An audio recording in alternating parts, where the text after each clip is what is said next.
Hi everyone, good evening. क्या हाल चाल है सबके? I hope everyone is safe and doing good. I Yash Tugar, founder of Crest Research and Educare. I welcome you all to today's webinar.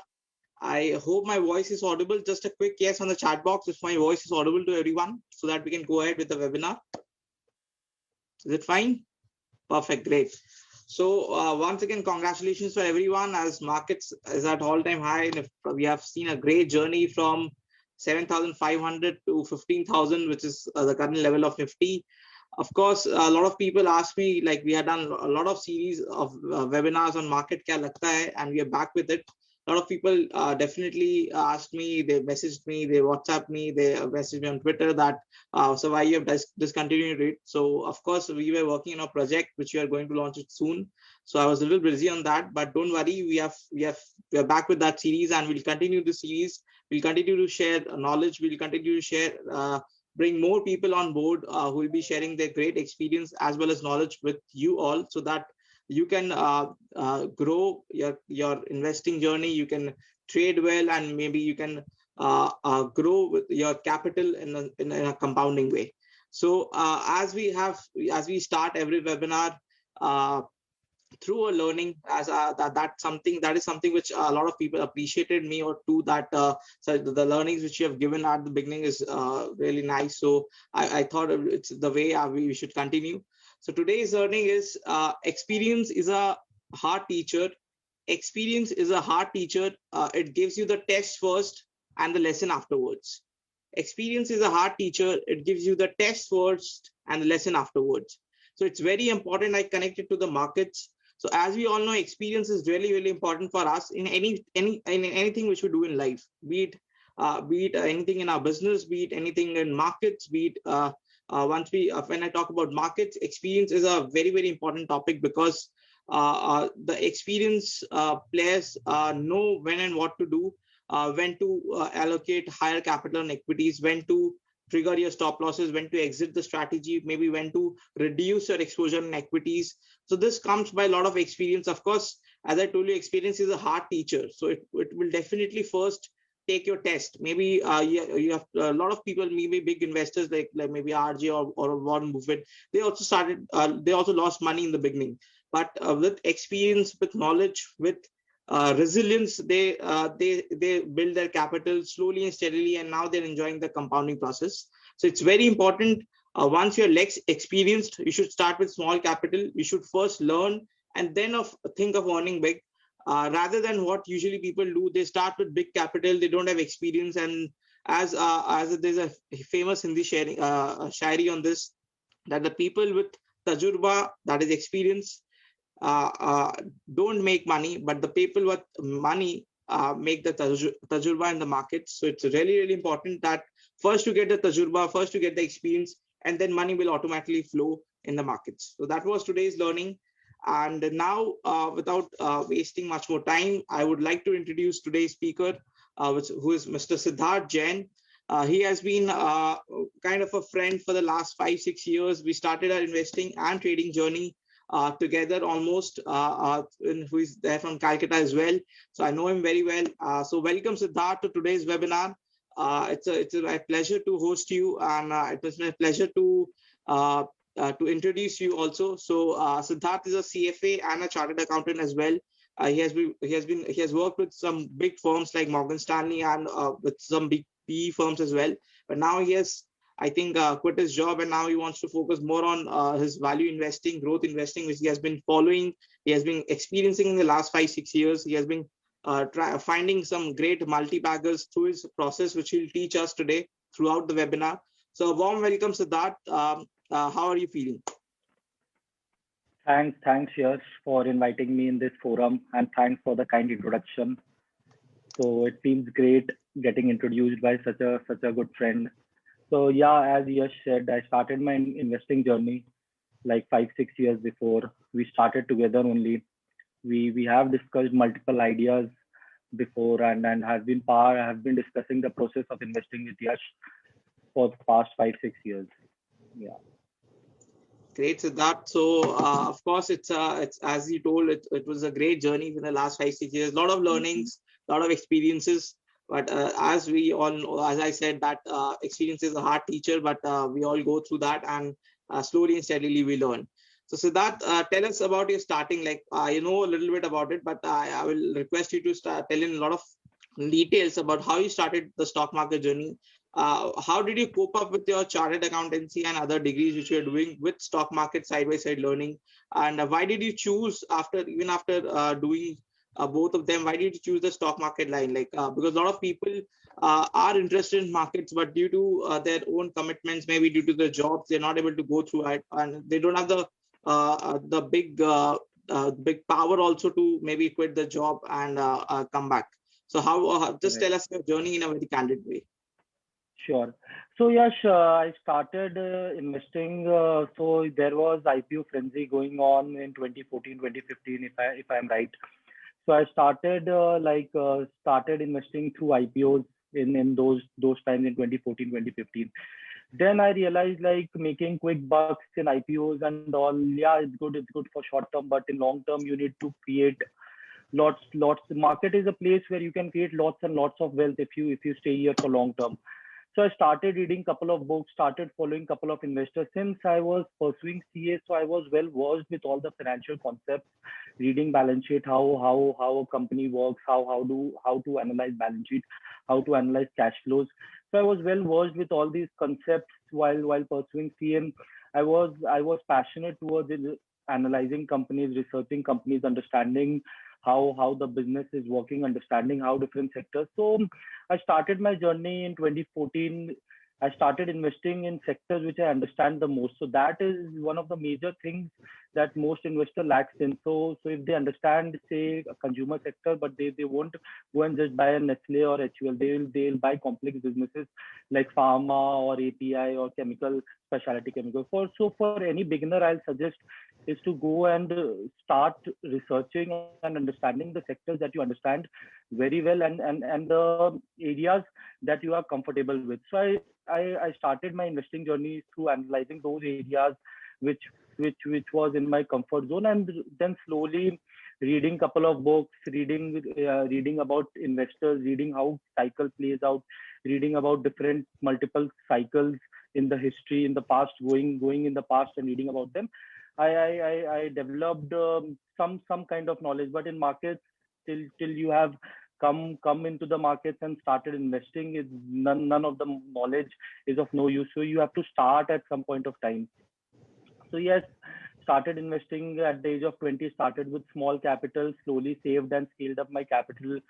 I was lucky to catch hold of couple of multi-baggers 5 years down the line in some steel and metal and alloy sector. And then 2017, 2018 came, the markets went into a bear market. And then again 2020 came, which was again a very interesting year for me as well as for my portfolio, which went up several times in 2020. So yes, overall it has been a pretty good journey. Lots of learnings, GST, demonetization, COVID. India is changing rapidly. There is disruption happening across the globe. So very interesting time ahead lies ahead for us as investors, for everyone who has just started investing in equity markets also. So I won't say that the markets are expensive. So the markets are forward looking. So if you feel that the markets are expensive at this point of time, I think that 5 years down the line you'll regret that markets were at these level at this point of time. So you have to start at some point of time. That's what my learning was.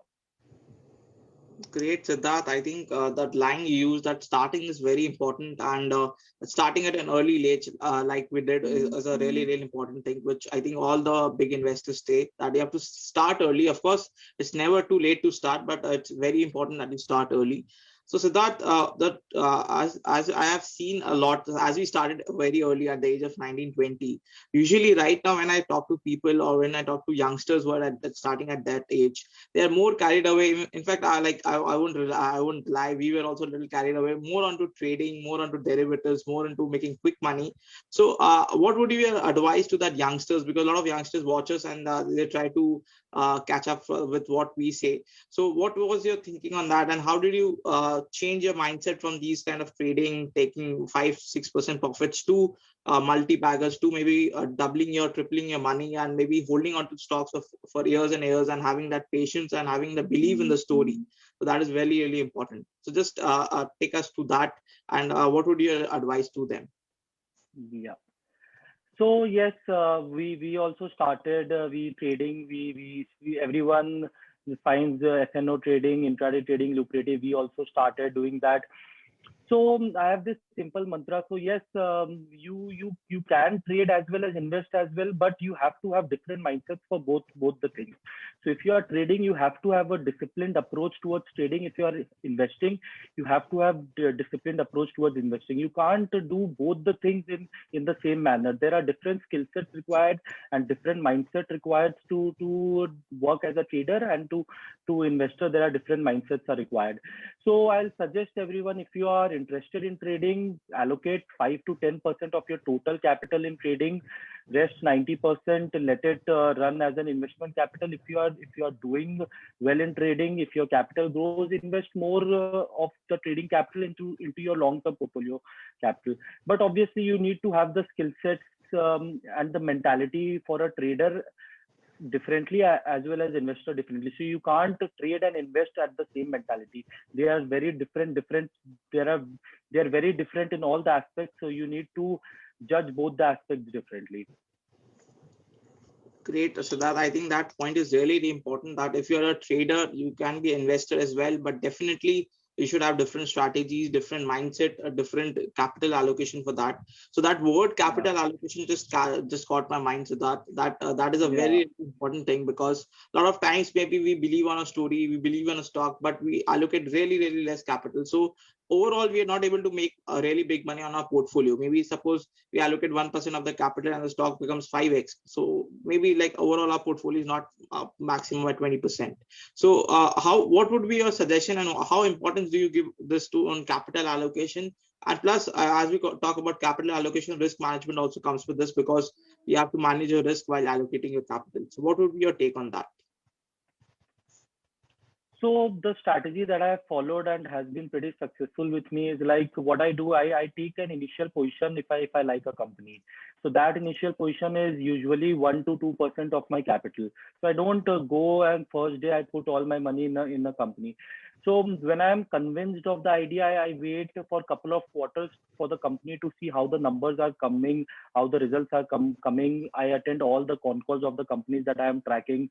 I read thoroughly all the annual reports of the company that I am tracking. So I try to build conviction first. So without building conviction, you can't bet more amount of capital. So if you're not convinced, and if your conviction is not your own, so you can't go and buy 50-60% of a company, or 50-60% of your portfolio you can't allocate on a single stock. So it's very important to build conviction first.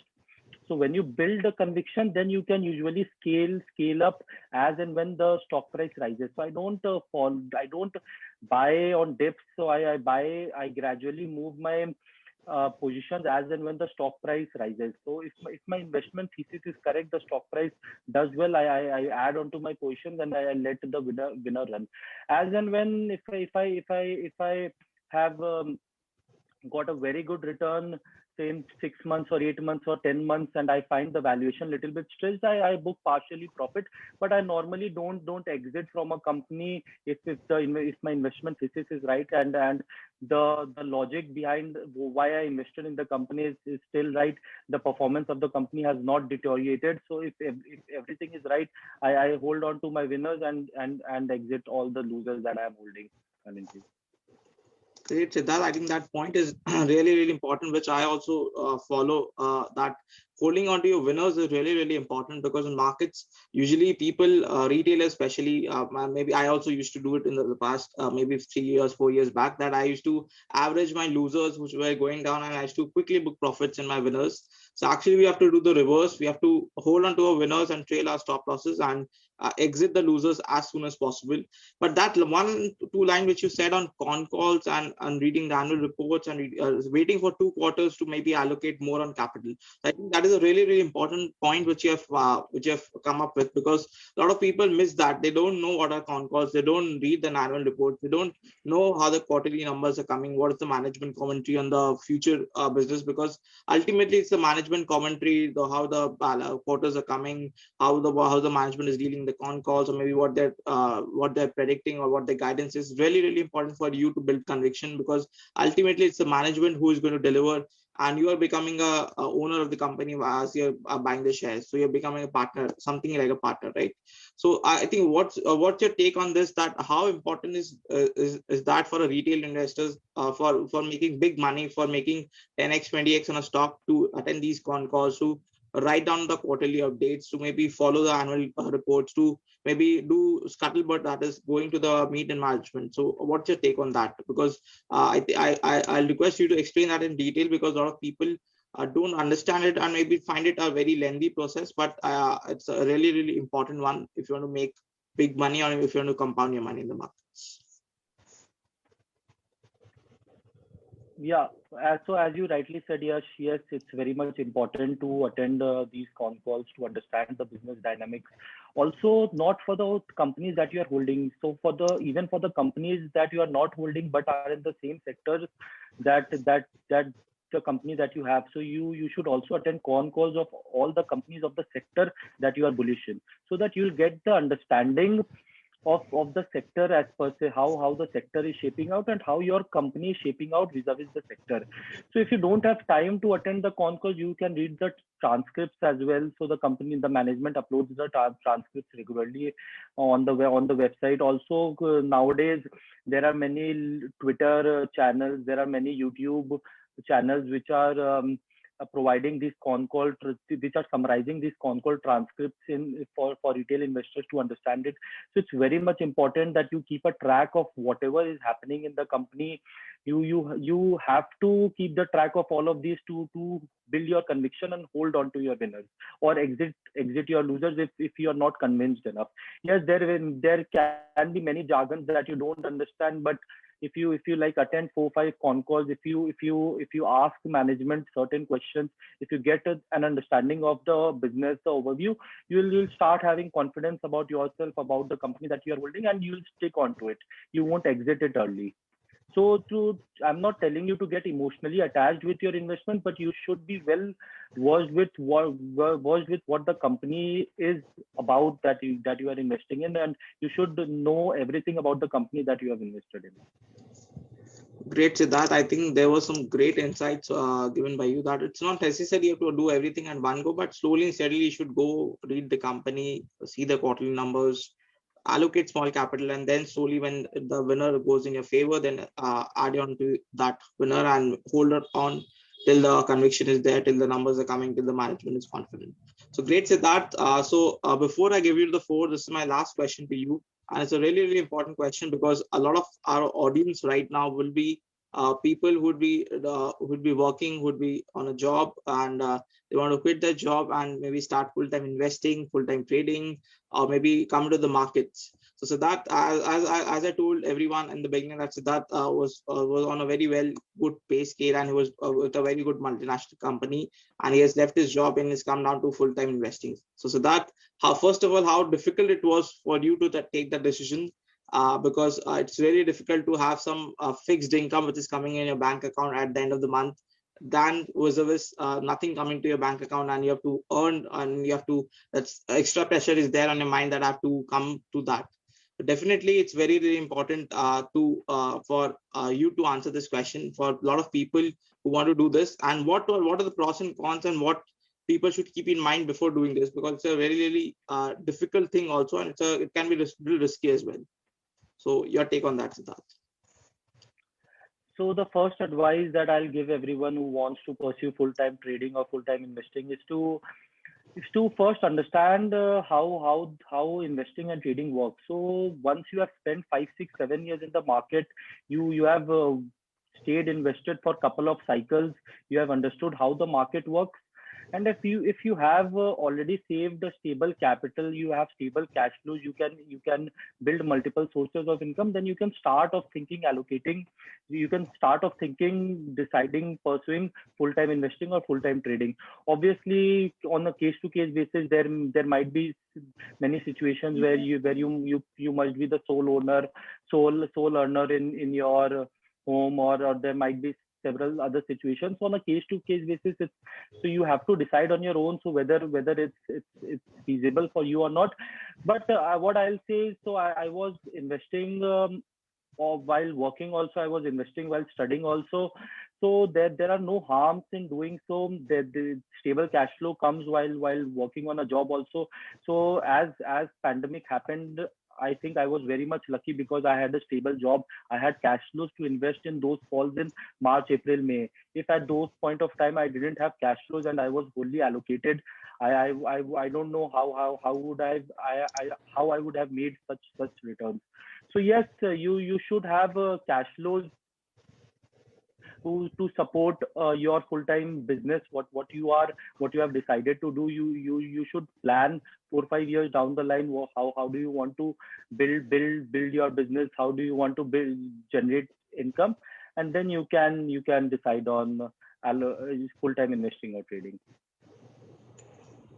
Great, Siddharth. I think some great insights. Really important point that it's not easy for anyone to leave your job and maybe come investing and trading. So it's really important first to build your conviction, build your capital, and then only come to that, because it's not an easy thing where you're earning fixed income and then you are coming to something which is really difficult for you to do, because it's not easy to leave your job, to leave your because there are a lot of responsibilities on you. You have to take care of a family and extra expenses. So please have your right capital, right mindset, and the right conviction before you do this. But again, both have their pros and cons. Of course, when you're there in a job, you have to you're there under the boss and you're doing full-time investing trading. It's you, but you have to depend on yourself. You have to depend on your skills and conviction to do that. So now I will give you the floor, Siddharth, for taking us for a very interesting journey about value versus growth investing and how to identify value stocks and hidden multi-baggers, as you've been doing throughout your journey in investing. So I'm really excited, and I think all the people who are watching us, I was thinking that maybe people won't join us because we are doing it after a long period of time, but we have a great audience with us who is eager to watch you and who is eager to learn from you. And in fact, I'm also there. So definitely it's going to be some great learning, great wisdom sharing in the next 1 hour. So that over to you. Yeah, just a second. I'll share my screen. Yeah.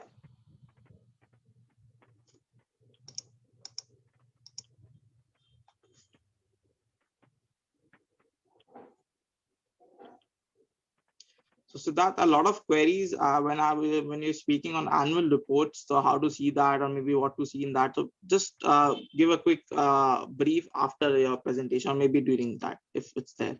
Yeah, sure. I'll add this. Yeah. Sure. So can you see my screen now? Yes.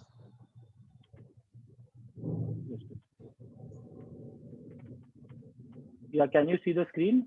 Yeah. So I'll start this presentation from a positive note. So there's a quote: markets are always designed in such a way that they always go up in the long run. So Sensex has went from 100 rupees to 50,000 in last 40 years, and someday it will even touch 5 lakh rupees. So we as investors, we shouldn't worry about corrections. We must leave all our fears behind, and we should invest for long. Huge amount of wealth has been created in the past decades, and huge amount of wealth will be created in next few decades as well. So we need to take bold decisions and make life-changing money for ourselves and for our parents and for our future generations. So this is a very important learning that I motivate myself every day. Yes, people say that markets has gone up so much for past 20-30 years, but I think that the opportunity in next 20-30 years is huge in front of us. We in India, we are just a $2 trillion economy, and we will be adding couple of more $1 trillion in next 4-5 years, and we will be going in a much faster pace in next few years. So huge amount of wealth, opportunity, ahead for all the investors in the next few decades. So this is the main reason I started investing. So compounding, understanding how your money compounds. So this is a very important aspect that you should understand. So you should start early to compound your money. So say if you are starting at the age of 20 and you have around 40-50 years of life ahead of you, you can compound your money to even at a 15% CAGR. As you can see, a 10 lakh grows to 170, a whopping 172 crores in 50 years at 50. Even 100 rupees daily SIP. If you just if you just save 100 rupees from your daily expenses, and you just do a daily SIP of 100 rupees in, say, an ETF of in Nifty or Sensex, or any ETF that you prefer, that you think that will do good in next decade or so, you can invest 100 rupees daily SIP and it becomes a whopping 40 CR in next 50 years. So you need to understand the power of compounding at first when you start investing. It's a very important aspect to understand the power of compounding. So you need to curb all the wasteful expenditures and invest that money. Time is the power in investing. So the more the time, the more the money compounds. As you must be knowing the great investor Warren Buffett. So he started investing at the age of 11, and 80% of the wealth he created after the age of 60. So I think his current wealth is around $80 billion, and I think majority of the wealth he has created after the age of 60. So time is the power in investing. So the more the time you spend, the more the compounding plays in your favor. So the Sensex has been on a roller coaster journey for past 40 years. It has given a 16% CAGR return in the past. So in the past 42 years, so by this point, what I wanted to mention, there will be several ups and downs in the market. There was demonetization, there was COVID, there were several other challenges, there were several budgets which were not in favor of the market, but still the market has given a return of 16% CAGRs over the last 42 years. So ignore all the noise around you, ignore all the panic that's been created by the news channel, by the people around you. I think one should ignore all the negativity around how people spread that the economy is not doing good, the economy is in doldrums, businesses are shutting, ye wo. So you should ignore all this and you just keep focused. There is bull market in one market or the other. You should keep focused and start learning and start investing. So this is very important aspect. So these are some key learnings of my journey that I want to share with everyone before I move on to wealth versus value versus growth investing. So never time the market, instead spend time in the market. So you should never time the market. So you don't know when the market will go up or go down, and you should never ever try to even time the market. So what if you would have timed the market during the COVID fall, and you would have, instead of investing at 7,500, you would have gotten at 9,000 or 10,000, and you would have exited at 13,000. So it's very difficult to time both the ends of the market. So it's better to leave that part aside. Never ever try to time the market. This is my basic learning, because I don't know what the market will do today or tomorrow. The second major learning has been never buy stocks just because they are at low PE multiples, or never ignore stocks looking at high PE multiples. So this is a major question that I have faced from many people, like iska PE 8-9 ka PE pe ye trade kar raha hai, can we buy this? This is trading at 40-50 PE multiple, so isko kaise buy kare, ye bahut महंगा हो चुका है. So महंगा सस्ता कुछ नहीं होता है मार्केट में. It's all perception. जिसको मार्केट 8-9 का PE दिया, there is several challenges in the business. There might be several challenges in the company. There might be several challenges in the earnings growth. That's why the market has not given them low PE, not given them high PE multiples. And जो जिसका high PE multiple है, might be that company is growing at 25-30%, 40% CAGR. So that's why. So if you see DMart, when the IPO came at $300, everyone was calling that it's very expensive. Don't buy it. This is IPO frenzy. I think it listed at $600, and it traded at 100 ka PE at the time of listing, and it's still trading at 100, 120 ka PE. The stock has delivered 10x in last 4 years. So yes, so expensive is expensive for a reason, and cheap is cheap for a reason. So you should not look at low PE multiples and high PE multiples to buy or sell stocks. So this is a major major error that all the retail investors do. P multiples, everyone understand what P multiples are, so they just buy something which is cheap and sell some, and don't buy something which is expensive. And then what happens is, when the expensive gets more expensive, you lose out on multi baggers, and you lose out onto winners, because what happens, as expensive company delivers earnings, the expensive becomes sheaves, and the market re-rates it again to 50-60p, and the compounding machine works on. The next point that I would like to tell you all is, look for change. Only factor to consider, change is the only factor to consider if you want to create wealth. So be it change in management, change in earnings growth, there change in new capacity expansion. So there is change happening every day in our lives.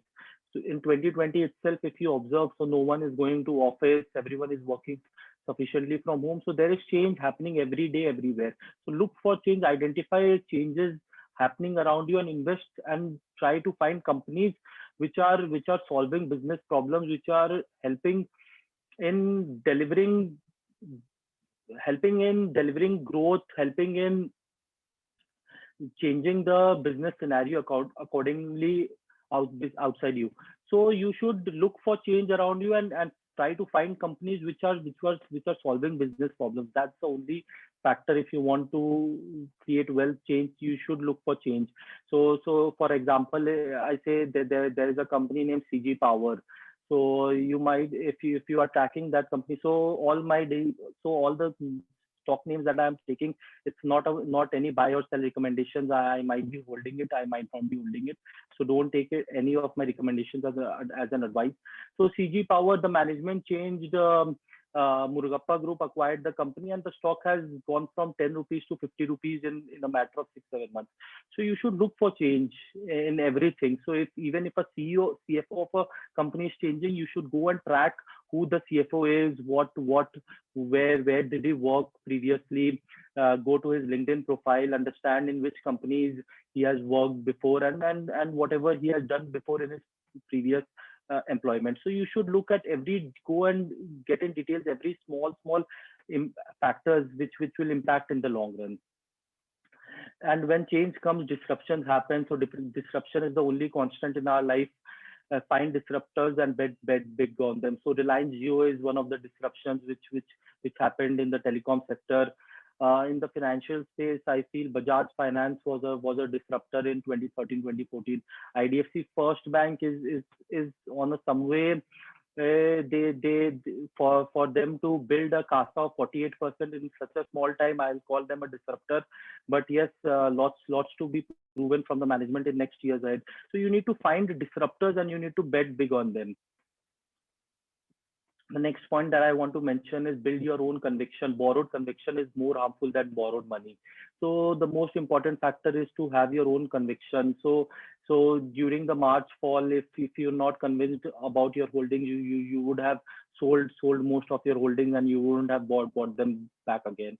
So you need to have conviction about the company that you have. You need to understand the business that they are doing. You need to understand the management perspective, and you need to give time and patience to your investment. If the company is, so I tell it to most of the people that I talk to, so you need to have patience, and you need to give the time for the company to perform. So if the company doesn't deliver in one quarter, you can't just write it off and say that this company is bad or this company is good if it delivers very good returns in one quarter. So you need to give time and patience to your investors. You need to build your conviction slowly.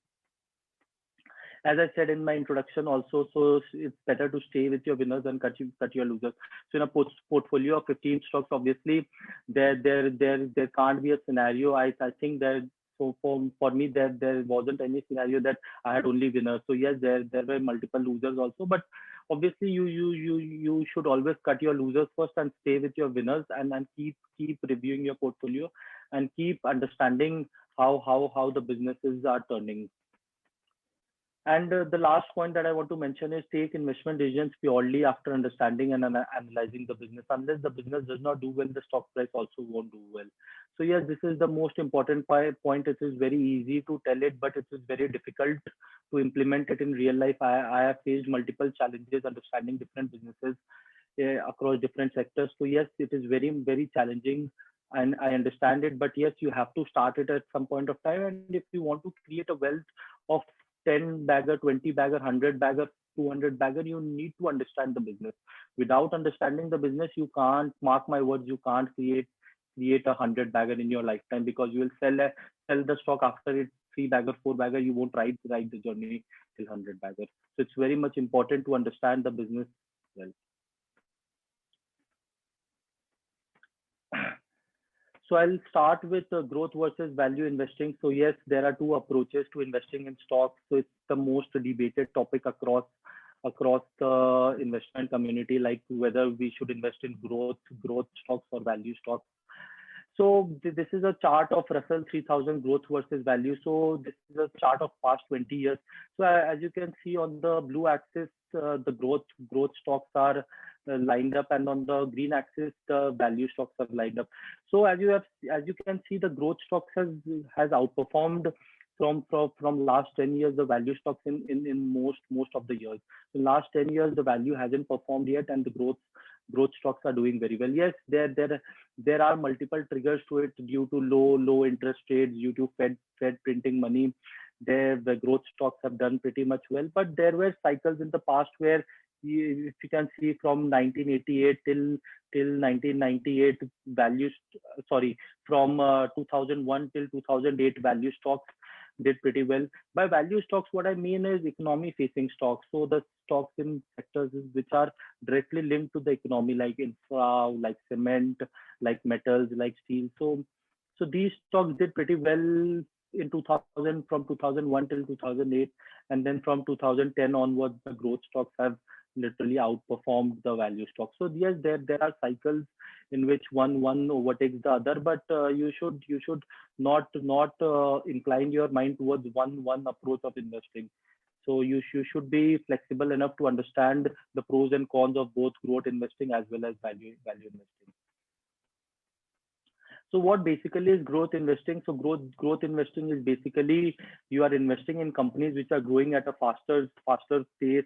They have high earnings growth. They are even during slowing economy. So our economy didn't grew well from 2000, say 12, 13 to 2015, 16. But still, if you see stocks like Page Industries, TTK Prestige, they grew up 50, 60 times. So there is always, in a bad economy also, there are companies which are growing at a very rapid pace.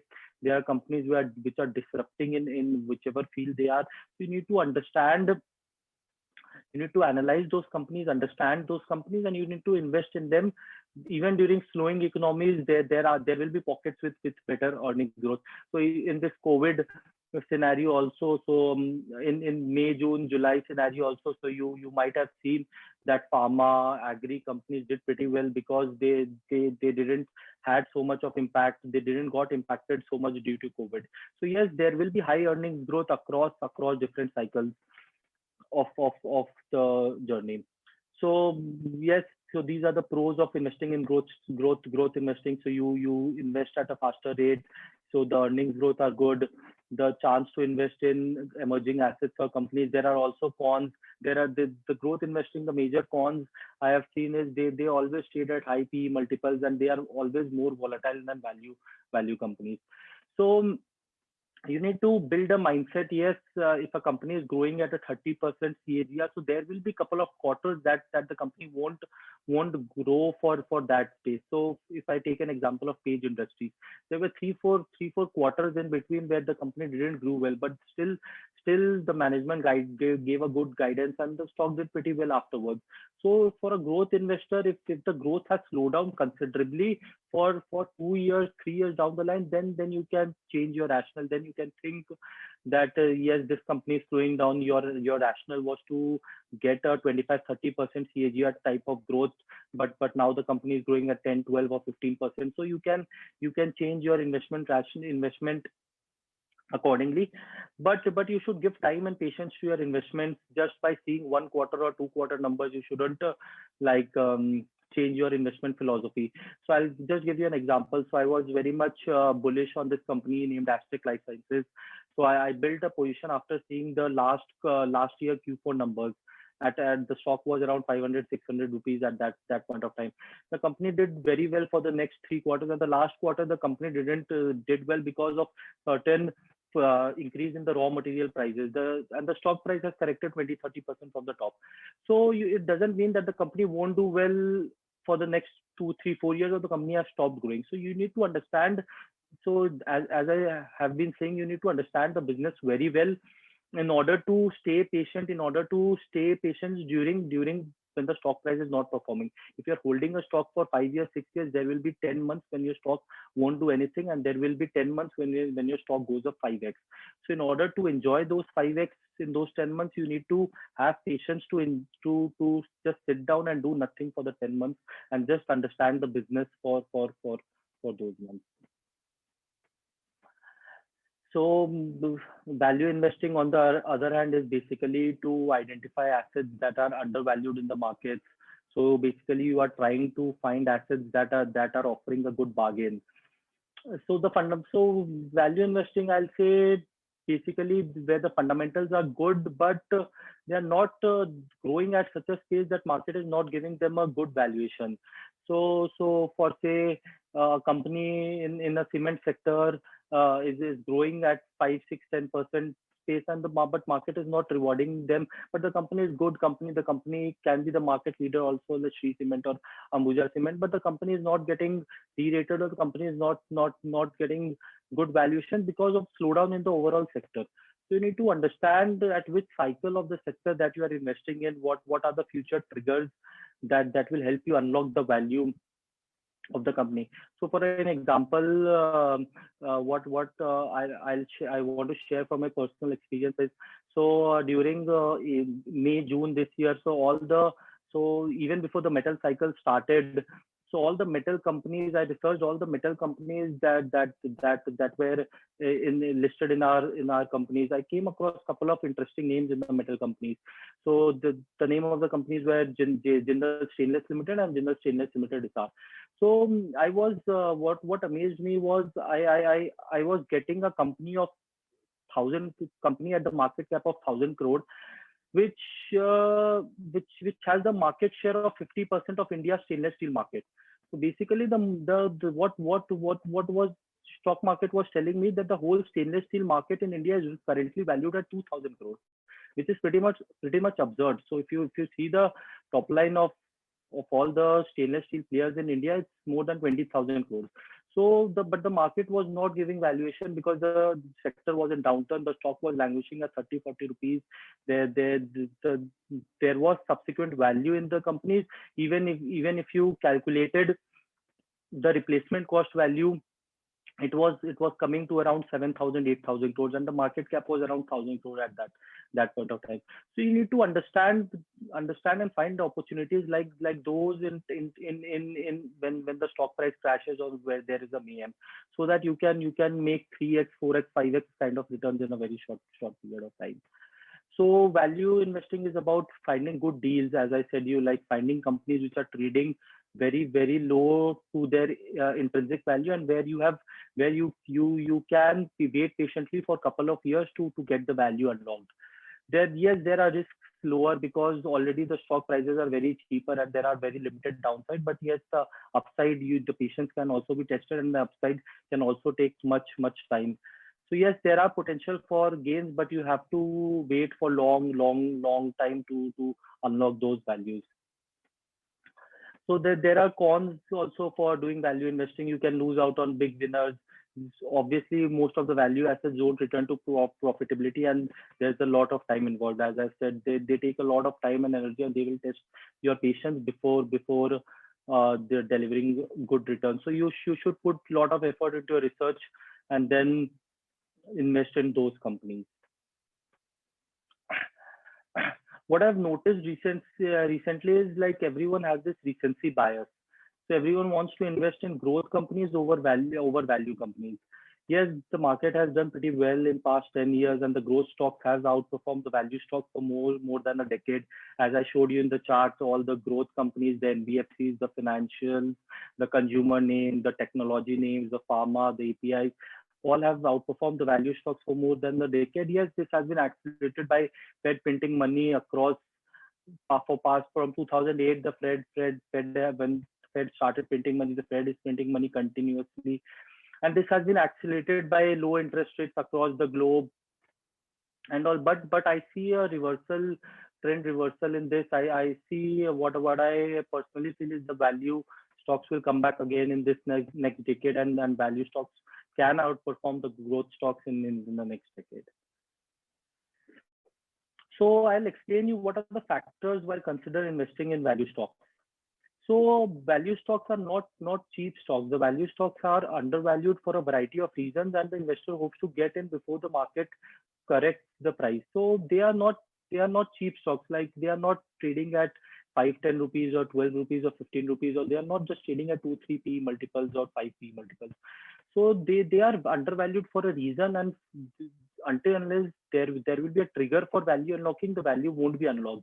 So you need to understand whichever company you are investing in. So for a case, if you are investing in Tata Steel, so you need to understand how much cyclical the sector is, how much the steel price fluctuates on a year-to-year basis, and how has Tata Steel performed over year on year, and how the performance has been. So you need to understand all those aspects before investing in cyclical, before investing in companies in infrastructure, cement sector, sugar, paper. All these are cyclicals and economy facing sectors. The next thing that I'll you need to compare is, as I said you, in General Stainless Limited, the current market cap was well below the replacement cost. So replacement cost is basically the price that an entity would pay to replace the existing asset at current. So say if you have an asset, so if you have a company of 100 which is trading at a market cap of 100 rupees, and if you want to sell that company, and if you see other companies in those fields, so you can get a value of 1000 crore, 12,000 crore, 1000 crore, 12,000 crore just by selling your company. But the market is not giving your company that value. So that's what you need to find companies which are trading much below the replacement cost. Then only there will be margin of safety, and you will be patient enough to hold on to those companies. So when investing in value companies, make sure that you have sufficient margin of safety before going on to them. Next point I want to mention is, if you have a company trading at low P, but the company will fail to produce in the future, then you don't have value. So value stocks also need triggers of growth as well. So without growth, market won't reward it. So value stocks also need triggers to perform. So triggers can be on the multiple places. The company can have cash reserve, the company can give good dividend payouts, or the company can start growing, or the cycle itself has turned. So there you need to identify those triggers, and those triggers, though identification of those triggers only happen once you spend time in the markets, once you spend time understanding the different sectors in the market. So it won't come at a single go that you'll go tomorrow and start researching about these companies. So you need to spend time, and as and when you spend time, you will get accustomed to all the sectors and understand how the business is moving across the sectors. So these things, land bank, holding company discount, shareholding in other companies, are mostly what I've seen are value traps. Like if a PSU bank having 1,200, 1,500 crores of land at some area in Gurgaon or in Telangana, but the company is trading at 300 crores market cap. So people like go and rush and buy that company कि ये तो land बेच देगा and इसका value unlock हो जाएगा and इतना हो जाएगा. ये कभी होता नहीं है markets में. Alternatively, if the company has cash and the company doesn't pay out good dividends, so वो होता नहीं है कभी value unlocking. So don't go and buy blatantly these holding companies also, like which are trading at 70%, 80% of all the companies that they're holding company for a reason, that they won't exit all the companies that they're holding, and they won't distribute the money to the shareholders. So that's why they are trading at a 70%, 80% discount to all the companies that they are holding. So these are mostly value traps. Yes, you can make trading bets, you can make 40, 50% returns on them, but you don't invest and you don't take risks to make 40, 50%. You invest and you take risks to make a 5-bagger, 10-bagger, which normally doesn't happen when you invest looking at these factors. Also, there should be a management integrity to unlock value for the shareholders through buybacks, demerger, dividend payout, etc. So you need to understand how the management if the management wants to unlock the value. So for say everyone who knows about ITC, but ITC has different businesses. They have the cigarette business, they have the FMCG business, and people are speculating that ITC. So everyone knows that ITC is a value buy because it's not growing so much. So everyone knows it's trading at a P of 20-25 vis-a-vis HUL Nestle. They are trading at a P of 50-60. So, but uh, people are betting that the demerger will happen in future. Management will unlock the value for the shareholders, and the FMCG business will trade at higher multiples. The cigarette business will trade at lower multiples. So all these are speculations. So you need to understand the management integrity to unlock value for shareholders. So there is this company named Suven Life Sciences and Suven Pharma. So the management did a demerger of both the verticals of life sciences and the pharma, basically the CRAMS and CDMO business, in I think in April or May 2020, and the stock has done pretty well. The Suven Pharma is around 4-5 times in past 6-7 months, and so is Suven Life. So you need to understand various triggers, whether the management is bound to deliver unlock value for the shareholders or not. So before I move on to my next slide, I would like to Yash to address. If anyone has any questions, I would like to take them. Yes, Siddharth. So we have a few questions which are there on the chat box. So is it compounding a myth for stock markets? I think Ankit has asked. So like I don't understand how you guys feel that it's a myth. So as you can see, Sensex has gone up from 100 to 50,000 in 42 years. If you do the math, it's 16% CAGR. So if you think that you can't compound on companies, you can just go and buy an ETF and just ride the ETF for next 20, 30, 40, 50 years. So as our economy will go, the country will grow, you will get the returns in next 20, 30, 40 years. So you need to have patience and stay invested in order to enjoy compounding. Okay. So are PSU companies value companies? Yes, the PSU companies are value companies. Government is taking measures to unlock value in most of the PSUs. I've been looking into several PSUs over the past couple of months. There are potential chances of value unlocking in most of the PSUs. But yes, you need to understand several other factors also, like whether the management, whether there is core competence of the management running the business, whether there is a change in the management or not, whether the PSU is going private or just the government is excited to sell stake and in cash. So there are several other factors which you should look before investing in PSUs. But yes, there are value in certain pockets of PSUs. Okay. So the next question is, this metal cycle just started, and can we expect a multi-year uptrend for the next 3 to 5 years? So this is the BSE Metals Index. So if you can see the from 2005 till 2008. So the BSE Metal Index went from levels of 3,000 to almost 20,000. It was seven times in 4-5 years that the BSE Metal Index went. And then from 2008, the metal index hasn't delivered anything as of yet. And from March lows, it's about around, it's almost have doubled. So I won't like jump into it and say that the metal cycle has bottomed out and we can go for a multi-decadal story here. But yes, I feel that commodities will do good in next at least 3-4 years. The economy facing stocks will do good. The infra spending that will happen across the globe, the US infra stimulus push that's going to happen somewhere or down the line, the Indian government focus on infra, that will give a good opportunity for all the metals and the commodities companies to perform in next year. So you need to track on a company specific basis and also on the sector specific basis. Like I continuously track at what prices the metal index makes the bottom, and from where it reverses accordingly. So you need to track all these aspects first on a sector specific basis and then on a company specific basis. Okay, great. Then Siddharth, I think the rest of the questions we'll take at the end, because it's an amazing presentation going on, and I don't want to break that flow, and we all are enjoying it a lot. So please go ahead with it. Yeah. So this is a very important slide which everyone should understand. So investing in commodity and cyclicals is all about understanding the capital cycle. At which stage of the capital cycle we currently are in. So if you don't understand the capital cycle, it's very difficult to make returns in commodity and cyclicals. So the first checklist that I'll suggest everyone is like look for industries which are in major down cycle and are starved for capital. So normally people look for companies which are doing very good. But when you are investing, so it's totally reverse when you are investing in a commodity or a cyclical company.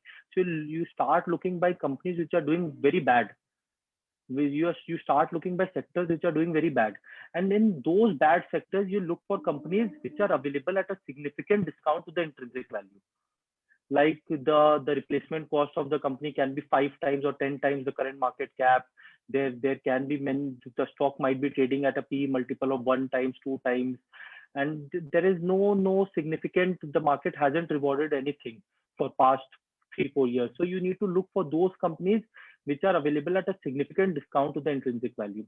Then you should do a stress testing to check whether whatever the company you have shortlisted have manageable debt and they are capable of surviving another couple of years in downturn. So say if you have invested in a metal company and they are having books of they are having 500 crores of debt in their books, and if you see the metal cycles won't turn in next couple of years also, so you need to understand whether this company will be able to survive, seeing the debt and seeing the balance sheet, whether this company will be able to survive this cycle or not. So you need to do this stress testing. So this is pretty much easy. You just go to the balance sheet. You just go to the P&L. You go and understand the previous cycles, how the company performed in the previous bull market and the bear market. So in commodities, what the company did previously is very much important to track in the previous cycles. So you do the stress testing to understand whether the shortlisted companies which have debt, they are capable of surviving for a couple of years or so on. And then you just sit patiently and wait for few companies in the industry to go bust or shut down plants.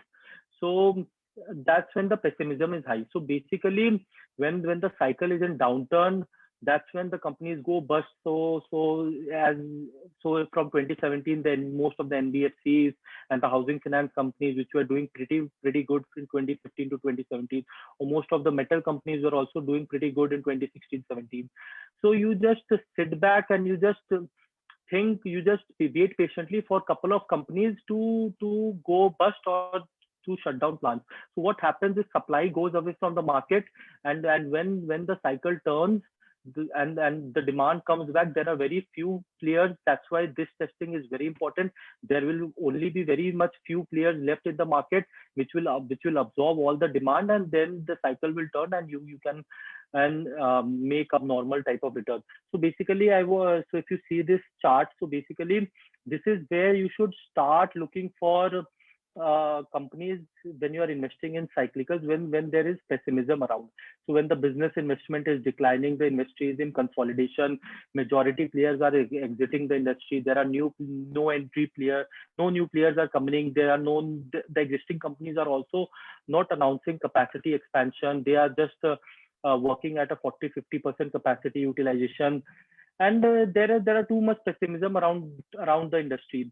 So what happens is, as firms exit from the sectors, so the supply side, so the supply side improves, because the supply is constant across the industry, because no new supply has come from past 5 years, 10 years, and if the existing supply goes off, so the supply side improves, and when the demand comes back, the return obviously goes above cost of capital. So when the return goes above cost of capital, then the share price does pretty well. And at this stage, from this to this, you'll make majority of returns. So 5-bagger or 10-bagger or 15-bagger from this place to this place. And from this place to this place will be your last stage of the bull market. When new entrants will be attracted, again, people will be optimistic about the sector.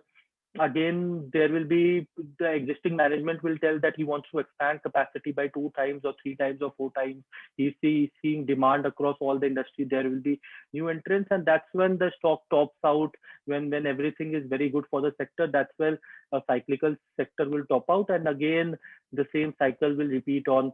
Competition will rise, and because what happens here is, as many new companies come again they don't have the pricing power to generate more prices from the end consumer. So rising competition always causes the returns to fall below cost of capital, and when the return falls below the cost of capital, again companies can't survive in those environments, because company takes debt while expanding the business, while doing capacity. So you, for a cyclical, you should very much understand how the company has performed in the previous 4, 5, 10 cycles, how the company has performed, what is the debt level that the company has taken, how the management has. So the major thing that I look is during the cycle upturn, how is the management deleveraging the balance sheet, or whether he's deleveraging or whether he's re-leveraging the balance sheet. So this is a very important aspect. You should look whether you are investing in if you are investing in cyclicals or not. So there's a very good interesting book named Capital Returns by Edward Chancellor. So if you get a chance, you read that book. So that will explain you this concept in very much detail. So as I move to the case study, I'll be briefing you certain value sectors that I feel that they are value currently, and they can outperform. But obviously, I reserve the right to be proven wrong. I've been proven wrong multiple times. It's just my view, and what I feel about these sectors. So this is the PSU banking index. So yes, as Yash mentioned, whether there was a question whether PSUs have value or not. So this is the PSU banking index. If you can see from 2011, the PSU banking index has come from 4,000 levels, and in March it was trading at 1,000 levels. So there were several challenges that all the PSU PSU banks have faced. There have been consolidations. I think the government have taken the right measures by consolidating most of the PSU banks, and now there are 5, 6 good PSU banks across our country which have started lending. So you will be amazed to know that Canara Bank, which has a loan book of 6.5 crore, it's same as ICICI Bank. So both ICICI and Canara have the same loan book of 6.5 crore. Canara Bank is trading at a market cap of 25,000 crore, while ICICI Bank is trading at a market cap of 4.5 lakh crore. So there's a huge valuation mismatch in those PSU bank and the private bank. Yes, there are certain school of thoughts which will try to explain me that because they have a poor standard of lending, there were many mishappenings that happened in all the PSU banks. But I feel that yes, I'm looking for a change here. I'm looking for a change in management. I'm looking for a change in government policy. I'm looking for a change in these companies to drive efficiency in future, and I look for a significant value here. So in most of the balance sheet that I have looked for all the PSU banks, I have seen that they have literally provisioned out everything, and the provisioning cycle has been literally over for most of the PSU banks. There are good 4, 5, 6 PSU banks, SBI, Canara, UCO, and all. So you should go and do your research, a thorough research about how this sector can play out in next decade. But I think that bottom formation has happened in the PSU banking index, and we can see good moves for all those PSU banks. Government has taken many measures for past 5, 6 years. We have seen many consolidations happening. We are seeing players getting out of market. So if you even compare with this capital cycle chart only, so this PSU banking story will fit perfectly into it. There were many banks. There was rising competition from the private sectors. Then there many couldn't lend, many did default, many had their concerns on the loan book, so there was a consolidation, majority exited, and then now the supply side has shrunken, and now there are only 4, 5 good PSU banks to lend, and they are capitalized well to lend in those next 4, 5, 10 years. And this valuation mismatch vis-a-vis PSU and private should narrow what I feel in next 5 to 10 years. The next sector which I'm tracking is the BSE Metals Index. So metals has also done pretty well from the March lows. It has literally doubled. So what I'll say, the best time to buy commodities is when they trade at a 20-40 PE multiple, and best time to sell them is when they start trading at a just 4-5 PE multiple. So this is pretty much funny. I think most of the people won't understand this factor, but I'll try to explain it to all of you in next few slides.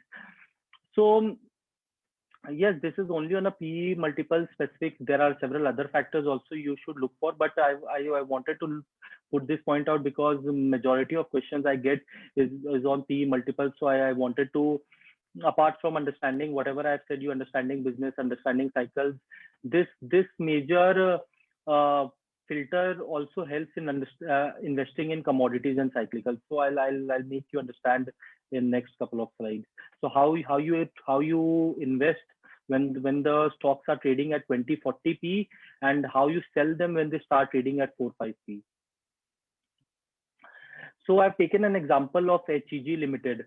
So everyone knows this graphite story, which panned out in 2017, 2018, 2016 to 2018. The China literally shut down all the operations of all the graphite electrode players, and there were two players left in the industry, HEG and Graphite India, which pretty much did very well in those 2 years. So what I was saying here, you buy companies when they trade at 20-40 P, and best time is to sell them when they start trading at 4-5 P. So if you see so here, this is a PE multiple chart of HEG Limited. So, and this is on the line graph, on the bar graph, it's the EPS growth of HEG Limited. So if you see from 2010, as the EPS has grown from 2018, the PE multiple have just shrinked, and the stock also topped out somewhat here. So if you see, so the major reason why this happens is because the highest operating margin. So when the company makes highest operating margin, that's when the cycle tops out. So when the company was making just a profit of 80 crores or a profit of just 130 crore or 180 crore, 240 crore, 293 crore, the company was doing pretty good. But the stock was trading at a 20, 30, 20, 25, or say a 10 PE multiple, or say at this point of time, the earnings were pretty bad. They were trading at low PE multiples.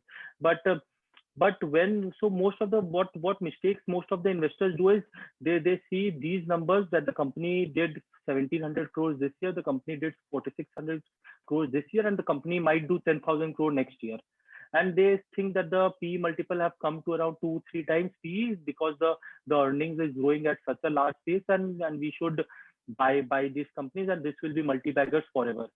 So that's not always plays out in commodities and cyclicals. You should understand. So the major filter that I use, I track the operating profit margin. So when the operating profit margin touches the optimum level, I become very much cautious. So if you look at the chart of Tata Steel, if you go to the financials of Tata Steel and understand their operating profit margins across different cycles, or a Hindalco or a Vedanta, so they will be doing pretty much good in when the cycle is good, and pretty much bad when the cycle is bad. So you need to buy those companies so if you would have bought in 2016, and when HEG was doing a 9% operating profit margin, you would have made 5x, 10x, 12x kind of return. Whereas vis-a-vis, if you would have bought in say 2018 or 2019, seeing the euphoria, the stock was going up 20%, 30%, 40% every day, and seeing the euphoria, if you would have bought at those prices, they at 2,000, 3,000, 4,000 levels, then you would have, like, if you would have been lucky enough to exit, you would have exited. Otherwise, you would have been like trapped at some more this place. So investing in cyclicals and commodities is very necessary to track the operating profit margins. As the operating profit margin goes up and it reaches to the optimum level, the highest operating profit margin that the company has ever made, then you should become a little bit cautious. And then one more example I'll give you is of Neuland Labs. So in Neuland Labs, this is not a cyclical phase. So Neuland is an API company doing business in the CRAMS and CDMO business model. So the stock price crashed from 1,700 to 200 rupees. So in 2017, the stock price is 1,700 rupees, and in 2020, in the COVID fall, the stock came to around 200 bucks. So what majorly happened from 2017 to 2019 was from 2018 2019 there was improving operating profit margins due to several challenges that the company was facing on the raw material side. So they were sourcing their raw material from China. They wanted to de-risk. So I read couple of annual reports. I read couple of con calls. They wanted they was at this point of the time the raw material prices kept on rising and the company couldn't rise prices for their end consumers. So that's why the operating profit margin fell in those couple of years and the stock derated from 1700 levels to 200 levels. But if you track closely, the company, the management was giving guidance at these point of time, like they are building capacity internally to de-risk themselves from the raw material. They are building capacity to go to other regions to source raw materials.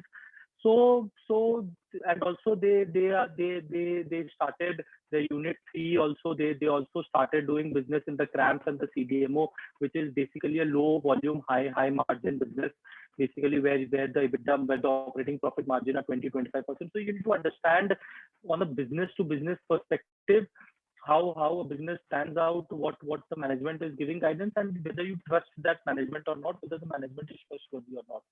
So and since then the stock has done pretty well. From 700 the stock has, from 300 the stock has done 2200 2300 type of move.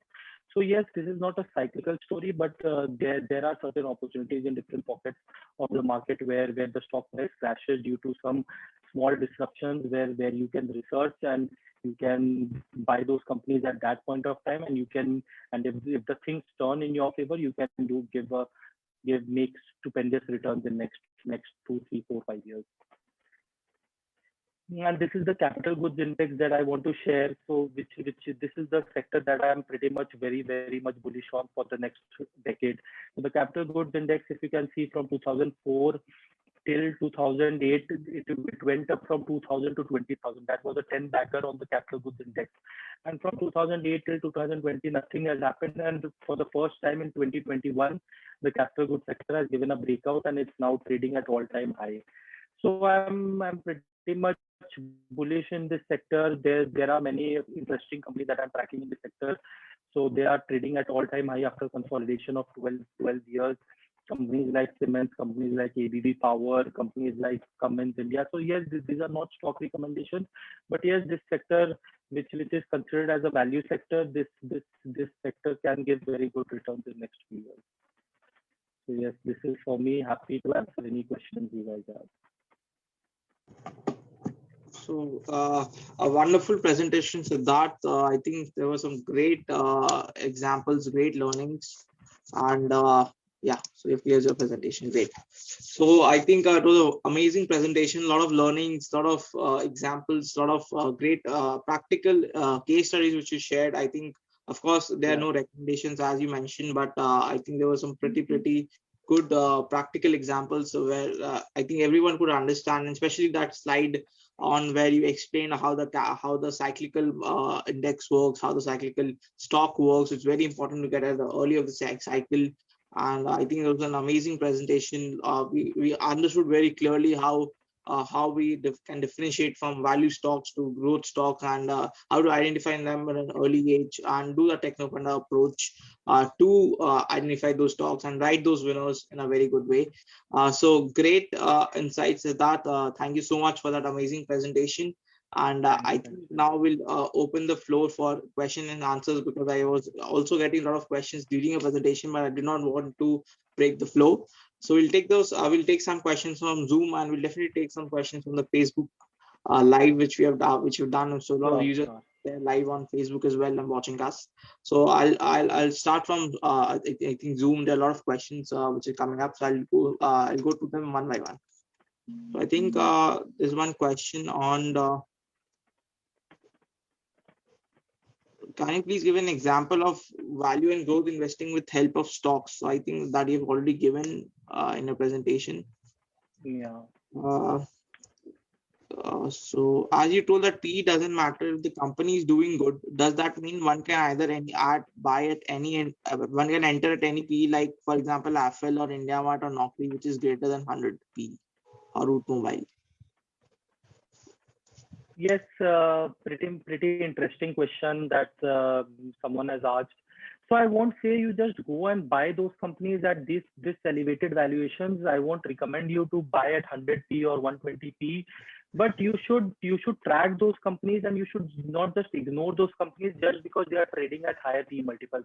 If there is a correction based on certain challenges that they can face in couple of years, or if you see that the earnings are growing very rapidly, say a 40%, 50% CAGR basis, and the management is guiding for 3-4 years of those earnings growth, then you can build small positions accordingly. But I'll not say to ignore those companies. For IndiaMart and Apple, I'm pretty much bullish in the technology space, in the consumer tech space. They are disruptors in this space, and they'll do pretty much very good in next decade. Great. So Harish is saying that superb presentation. What are the bare minimum financial factors which will give comfort to invest or do more research for investments? So as I've said you, like so there is nothing bare minimum, and there is nothing bare maximum. So whatever makes you feel comfortable. If you are just comfortable looking at the profit, so someone is just comfortable looking at the EPS, and he calculates the P multiple and he buys and sells stocks. Someone is just comfortable investing in debt-free companies and invest directly in debt-free companies. So there is no free checklist. Whether I don't follow any checklist. Whatever makes me feel comfortable. If I'm uncomfortable, I go in depth and try and research more, try and gather data more. So whatever makes you feel comfortable, that I'll suggest. Okay. So how to find the growing stocks and sectors? Someone has asked.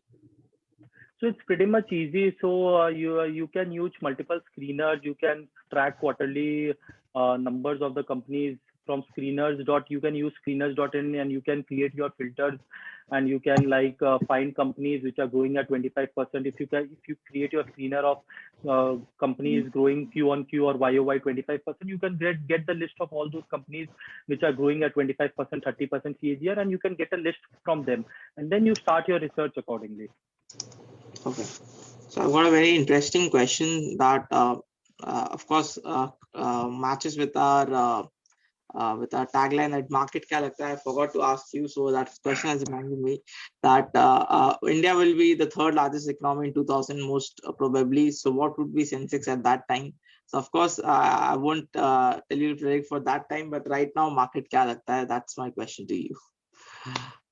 See, I'm pretty much bullish, as you already know, Yash. I'm pretty much bullish, and I'm fully invested in the markets. I was pretty cautious before the budget per se, but after seeing the moves in the budgets, after seeing the flows that has been coming from FIs in our markets, I've been pretty much bullish all along. From March lows only, I have been constantly telling you that we should buy this market. This is where can we go? Like, we were trading at 7,500, 8,000 levels. Where more can we go down? So there was no area of going down, and we started buying aggressively at those stages. Yes, so I think that the market, there will be corrections 10, 20%, 30%. The at most market can correct up to 30%. But if you see the upside, it's 10, 20, 30x. So you need to find the risk return opportunity, how much risk you are taking for a return. And if you are afraid of investing in markets at this point of time, start with small amounts and gradually scale up as and when you get confidence. If you're not confident investing at Nifty 15,000, so you just invest 10% of the money that you are comfortable investing in, and then just play out and start looking out how the situation pans out in next couple of months, 3 months, 4 months down the line, and scale up accordingly. Instead of sitting out and just telling कि market गिरेगा, अब मैं बैठा रहता हूँ, गिरेगा, wait करता हूँ, वो गिरता नहीं है कभी. What I have seen in this bull market is after every 10% correction, everyone says top आ गया, but top ऐसे नहीं आता है. Top तभी आता है जब सब कोई over leverage positions लेके market में बैठे रहते हैं. तो तभी top आता है. So it's not easy to predict the top, or it's not easy to predict the bottom. Absolutely true. So that line you told, that तभी आता है जब everyone is invested and everyone is so easy with everyone is suggesting stocks, and they're making easy money in the markets. So I'll take last 3 questions. One interesting question on Zoom, then I'll go to Facebook. That when do you think that Fed will stop printing money, which would be the trigger to the downside of the market? Yeah, I'm not someone who can predict things, so I don't know, like, when will Fed start stopping printing money. But what I'll tell you guys to track how the inflation is panning out across the globe, how the US 10-year bond yield is panning out. So you should track a couple of those factors. You should track how the dollar index is behaving. So instead of like, yes, Fed print बंद करेगा तो market 30-40% correct करेंगे. I agree with all of your concerns, but instead of like judging कि अब printing बंद होगा, so they have also challenges. US is also facing multiple challenges and turmoil in their economy as well. So it won't be easy for Fed instantly to stop printing money, because they also want their economy to perform. So just by looking at Fed balance sheet, you shouldn't get worried and stop investing in market. So Fed पहले भी print किया, अभी भी print किया और बाद में print करेगा. So that doesn't mean that you'll just stay away and sit quietly. Great. So of course you should always stay invested a little bit, and you should manage the capital allocation in different sectors. So one very good question on Facebook, I have seen that what is your view on the next 10 years on value versus growth stocks? Should we go with the value ones or should we go with the growth ones? So that's a very blunt and straightforward question. So what I'll say is have proper allocation to both styles of investing. Don't go overweight on value or don't go overweight on growth. So start with something you understand pretty much well. If you understand how growth stocks are valued, so start with investing in only growth stocks and start researching about value companies. So once you are comfortable understanding the value companies, you buy into a couple of companies and you start understanding them, understanding how the business works. So have a proper allocation, diversify across different asset classes, keep proper risk management measures to mitigate your portfolios, and you will do pretty much very good in next 5-10 years. Great. So one last question which came up on Facebook is, would you suggest any theory in where you allocate your capital between value and growth stocks, or is it you will go with the cycle and you will allocate capital accordingly? So I think that's an important question. Sorry, Yash, I didn't get the question. Can you repeat it? The question I think meant was, how much allocation would you do on the value stocks and how much allocation you do on the growth stocks in terms of your total capital? So personally, what I feel is like one should do. So there is no hard and fast rule. So it depends on case to case and whatever your comfort zone lies. So what I feel is currently, as the interest rates are low globally, so growth stocks will keep doing pretty much good for next couple of years at least. And then we can see value emerging in the value stocks. So you keep proper allocation, keep track on the different sectors that you think will do good, and keep allocating small amount of capital in value stocks, and keep. Currently, I'll suggest everyone to just stick with growth stocks only and keep buying small allocations in companies which they think have sufficient value. Because as the interest rates are very low across the globe, the growth stocks will do well in next 2-3 years at least. Great, Siddharth. I think you've answered all the questions very well, though there are more questions on Facebook and on Zoom, but of course it's already 10:25 on a Sunday night, so I don't want to waste much more time for all the audiences. If you have any questions which are left, you can definitely ask Siddharth on his Twitter ID. You can send us on our knowledge groups, or maybe send us. I will definitely try to answer them. So once again, thank you so much, Siddharth, for an amazing presentation, for taking out time from your busy schedule and doing a great webinar with us. Definitely, it was some great insights, great wisdom sharing, great learnings, and I hope everyone enjoyed. And it was, I think, according to me, it was an amazing webinar, amazing learnings for all the audiences. I think all will agree with my point, and we can see it on the chat box where we're getting a lot of positive comments, positive feedbacks. So a closing remark from you, from Siddharth, before I would end the session, and I have something to definitely say at the end. So wait for that. So what I'll say, everyone, is develop a positive mindset, stay positive, look around positive changes around you.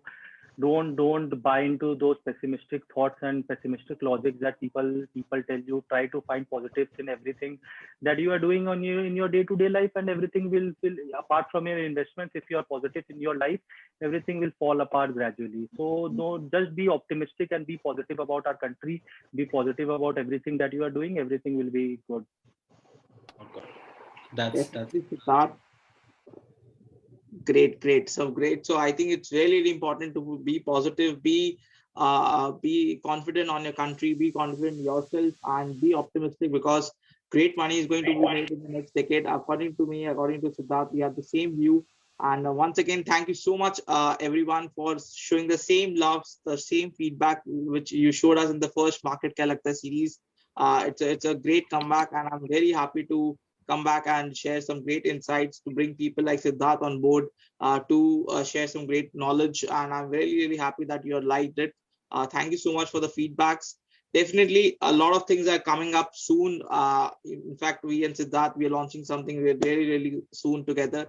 So stay tuned for that. And definitely, we'll have a great session next week as well with an amazing speaker. We'll be sharing some great insights. Definitely, maybe we won't do sessions 4 days a month, 4 weeks a month. We'll do it twice a month, and then we'll come with our YouTube videos where the same webinar will definitely be uploaded on our YouTube channel. And thank you so much, everyone, once again, for showing some great love on the YouTube channel as well. Our YouTube channel link, his name is Krelz Research and Educare. You can go and you can watch, because we want everyone to become financially literate. We want financial markets to be really easy for you all, and that's why we call speakers like Siddharth and others to make it really easy, to make the jargons very, very easy for you, so that next time a retail investor does not have to depend on anyone else, and you can build your own conviction and own money in the markets. So once again, thank you so much for the lovely feedbacks. The presentation, a lot of people were asking for the presentations. I think Siddharth, you would be sharing it with us, and we'll share it. I'll share it across the knowledge groups. These knowledge groups are really, really important. If anyone has not joined, these are free groups where I share a lot of market debates, a lot of market data, market jargons every day. So you can join them, and definitely we'll share the presentation all over. I will try to share it everywhere. And thank you so much again for the wonderful feedbacks, from the lovely love. Keep sharing your feedbacks, because it motivates us to bring more great people. It motivates me to come back again on a Sunday night and teach you all. So thank you so much, everyone. You can join the knowledge groups by WhatsApping on our number 8240837252. And once again, have a great trading as well as investing week ahead. There are great times coming for our country and for all of us. And we'll be doing really great. So see you all next week for an amazing webinar once again. Till then, take care. Happy investing, happy trading. Bye-bye. Signing off, Yash. Thank you. Bye.